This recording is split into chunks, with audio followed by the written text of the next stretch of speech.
Advocate Arunkumar, അങ്ങീ പറയുന്ന കാര്യം 2.78 ലക്ഷമാണ് കേട്ടോ, ആദ്യത്തെ കണക്കല്ല. കാരണം ആദ്യം അത് 1.72 ആയിരുന്നെങ്കിൽ പിന്നീട് വീണ്ടും, അതായത് ഈ 2019 ജനുവരിയിൽ ഇൻകം ടാക്സ് റെയ്ഡിൽ 1,72,000,000 എന്നായിരുന്നു കണ്ടെത്തി. എന്നാൽ ആ റെയ്ഡിന് ശേഷവും പണം കൈപ്പറ്റി എന്നുള്ളതാണ്. അങ്ങനെയാണ് ഈ പറയുന്ന 2.78 എന്ന കണക്കിലേക്ക് എത്തുന്നത്. അതൊരു കാര്യം. രണ്ടാമത്തെ കാര്യം, അങ്ങീ പറയുന്ന പിണറായി വിജയനെ ടാർഗറ്റ് ചെയ്യുന്നു എന്ന് പറയുമ്പോൾ വീണ തൈക്കണ്ടി ആരും നൽകിയ അഡ്രസ്സ് ഏതായിരുന്നു? വീണ തൈക്കണ്ടിയുടെ അഡ്രസ്സ് ഏതായിരുന്നു? ആ വീണ അവരുടെ രേഖകളിലടക്കം ഉള്ള അഡ്രസ് AKG സെന്ററിലെ അവർക്ക് അലോട്ട് ചെയ്ത റൂമുമായി ബന്ധപ്പെട്ടുകൊണ്ടായിരുന്നു.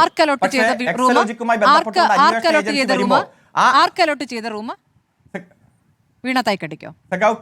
സഖാവ് പിണറായി പാർട്ടിയുടെ സെക്രട്ടറി ആയിരുന്നു.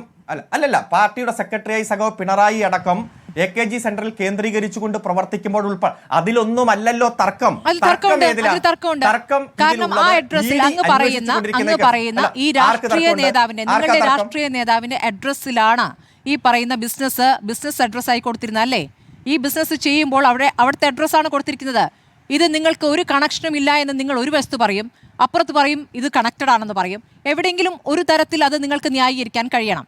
ഈ പണം അങ്ങീ പറഞ്ഞ വിവിധ രാഷ്ട്രീയ പാർട്ടികൾക്ക്, നമുക്ക് എല്ലാവർക്കും അറിയാം, കരിമണൽ കർത്ത എന്ന് പറയുന്ന വ്യക്തി വിവിധ രാഷ്ട്രീയ പാർട്ടികൾക്ക് നിർലോഭം പണം നൽകിക്കൊണ്ട് ഈ ബിസിനസ് മുന്നോട്ട് കൊണ്ടുപോവുകയായിരുന്നു.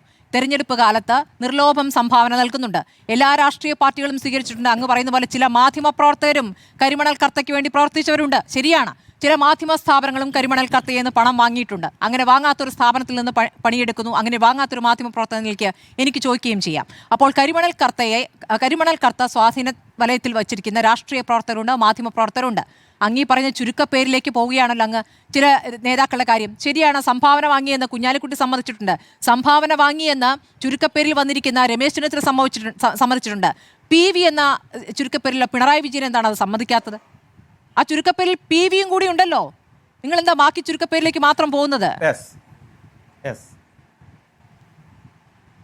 അതിൽ ഒറ്റ കാര്യമേ ഉള്ളൂ. PV എന്ന് പറഞ്ഞാൽ അത് ഞാനല്ലെന്നും എനിക്ക് ബന്ധമില്ല എന്നും സഖാവ് പിണറായി വിജയൻ പറഞ്ഞു. ഞങ്ങൾ വിശ്വസിക്കണം. എന്നാൽ രമേശ് ചെന്നിത്തല പറഞ്ഞു അത് ഞാനാണ്. നിങ്ങൾക്ക് വിശ്വസിക്കുകയോ വിശ്വസിക്കാതിരിക്കുകയോ ചെയ്യാം. കാരണം നിങ്ങൾ വിശ്വസിക്കണമെന്ന് ഞങ്ങൾക്ക് നിർബന്ധം പിടിക്കാൻ പറ്റില്ലല്ലോ. പക്ഷേ രമേശ് ചെന്നിത്തല പറയുന്നു അത് ഞാനാണ്, ഞാൻ വാങ്ങിച്ചിട്ടുണ്ട്. കുഞ്ഞാലിക്കുട്ടി പറയുന്നു അത് ഞാനാണ്, ഞാൻ വാങ്ങിച്ചിട്ടുണ്ട്. അവർ രണ്ടുപേരും കേരളത്തിന്റെ മന്ത്രിയാണ്.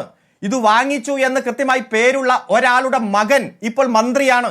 ഇത് വാങ്ങിച്ചു എന്ന് കൃത്യമായി പറയുന്ന ഒരാളുടെ മകൻ ഇപ്പോൾ MLA ആണ്, മുൻ മുഖ്യമന്ത്രിയാണ്. ഇത്തരത്തിൽ വാങ്ങിച്ച 134 കോടിയുമായി ബന്ധപ്പെട്ടുകൊണ്ടുള്ള കാര്യം ഒരു ഭാഗം. ആ ഭാഗമാണ് ED അന്വേഷിക്കുന്നതെങ്കിൽ എന്തുകൊണ്ടാണ് മറ്റൊരു വീട്ടിലും ED കയറാത്തത്? മറ്റൊരു അന്വേഷണവും ED നടത്താത്തത്? ഏതെങ്കിലും ഒരു പ്രൊസീഡ്സ് ഓഫ് ക്രൈം ഉണ്ടെങ്കിൽ മാത്രമല്ലേ EDക്ക് കേസ് രജിസ്റ്റർ ചെയ്യാൻ പറ്റൂ? രാജ്യത്തെ നിയമപ്രകാരം ഏതാണ് ആദ്യത്തെ ക്രൈം? ഏത് ക്രൈമിന്റെ ഭാഗമായി കള്ളപ്പണം ഉണ്ടാക്കി? രാഷ്ട്രീയ പാർട്ടികൾക്ക് വേണ്ടി സംഭാവന മേടിക്കുന്നതും ഒരു രാഷ്ട്രീയ നേതാവിന്റെ മകൾക്ക് ഒരു സേവനം നൽകാതെ മാസപ്പടി നൽകുന്ന തമ്മിൽ വ്യത്യാസമുണ്ടോ ഇല്ലയോ?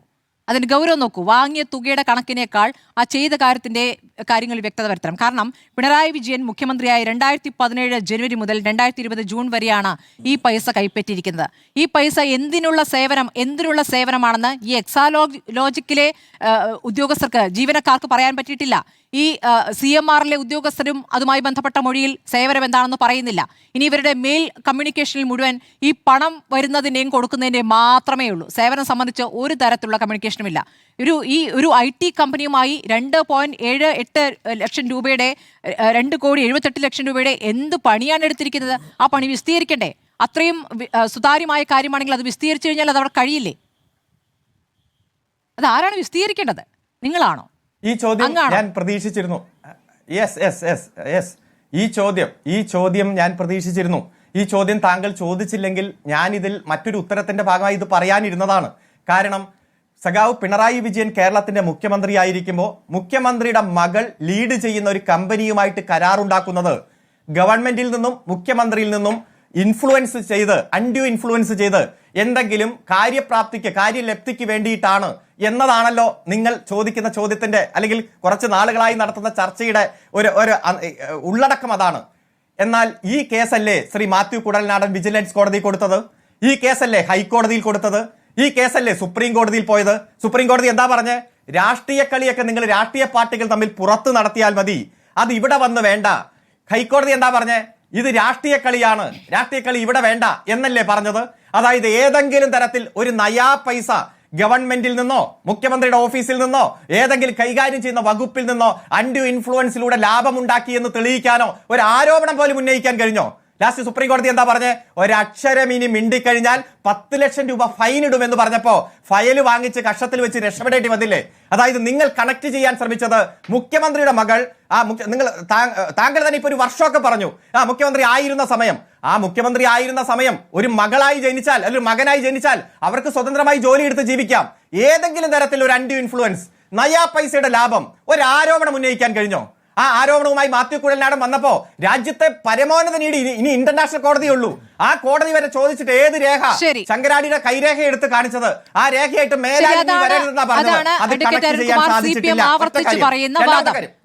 അത് വിജിലൻസ് അന്വേഷണവുമായി ബന്ധപ്പെട്ടാണ്. വിജിലൻസ് അന്വേഷണം ആവശ്യപ്പെട്ടാണ് മാത്യു കുഴൽനാടൻ എന്ന കോൺഗ്രസ് MLA അപ്പോൾ കോടതിയിലേക്ക് പോയത്.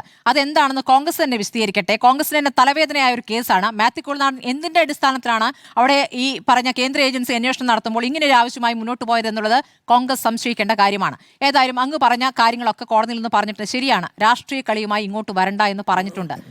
മാത്യു കുഴൽനാടന്റെ കയ്യിൽ തെളിവില്ലായിരുന്നു എന്നേ. മാത്യു കുഴൽനാടൻ ചോദ്യങ്ങൾ ചോദിക്കുന്നുണ്ട് കോടതി, തെളിവുകൾ എവിടെയെന്ന്. ഒരു തെളിവുമില്ല മാത്യു കുഴൽനാടന്റെ കയ്യിൽ. ഇവിടെ വിജിലൻസ് അന്വേഷണം വേണം എന്ന ആവശ്യം മുന്നോട്ട് വയ്ക്കുക മാത്രമാണ് ചെയ്തത്. മറ്റേത് അങ്ങനെയല്ല. കേന്ദ്ര ഏജൻസിക്ക് ഓരോരോ ഘട്ടങ്ങളിലായി കിട്ടിയ തെളിവുകളുടെ ഭാഗമാണ് നമ്മൾ കണ്ടിട്ടുള്ളത്. ഞാനിപ്പോൾ അരുണിലേക്ക് മാത്രമാണ് വന്നിട്ടുള്ളത്, ബാക്കി ആരിലേക്കും പോയിട്ടില്ല. ഞാൻ വരാം അടുത്ത ഘട്ടം.